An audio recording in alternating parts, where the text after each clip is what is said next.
You know, sometimes she asks for things and I have to tell her, you know, right now, we don't have it right now because Mama has to put most of the money towards rent and lights.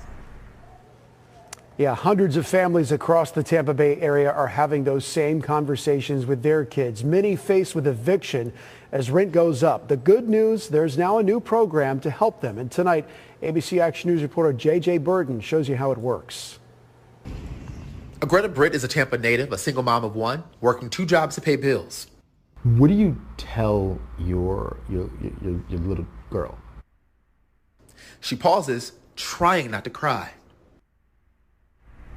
You know, sometimes she asks for things and I have to tell her, you know, right now, we don't have it right now because Mama has to put most of the money towards rent and lights. Her story is the same as a lot of folks, especially right now. The median monthly asking price for rent in the U.S. is more than $2,000. And in Tampa, it's $2,188, according to the latest study from Rent Tracker. In my personal opinion, it's just inhumane. Rhonda Watts is the Chief Operating Officer for the Corporation to Develop Communities in Tampa, also known as the CDC of Tampa. I have never seen the rent this high. Greta's rent is $1,303. Even with her 2 jobs, she can barely make ends meet. So when she got sick last year and missed 7 days of work at both jobs, she fell behind on her rent. You still gotta eat. You still gotta pay lights. Your children still have to go to school, you know. You still got to put gas in the car. You still got to pay insurance. And as soon as the moratorium on evictions was lifted, landlords started going after their tenants for their rent money. It was a feeling of darkness because all you can see is darkness when, you know, when you don't have. Greta turned to God. He told me that he would pay my rent. God himself.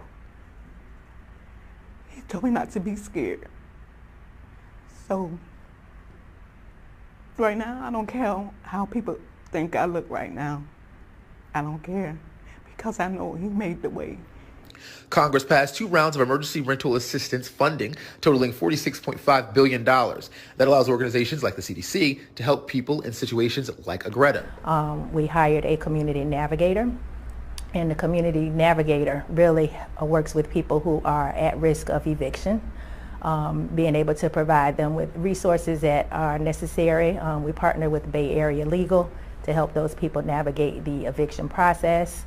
And then we also provide direct financial assistance for some people that may qualify. They mainly focus on people living in the zip codes 33605 and 33610 because that's where they're based at, and that's also where majority of the need is. But they say they will help folks in other communities find help as well. Greta says she's able to smile today, but I'm going to be honest with you. I'm still scared because I think that my rent is going to go up. So. And if it does, what do you do? Honestly, I have to get a 3rd job. J.J. Burton, ABC Action News.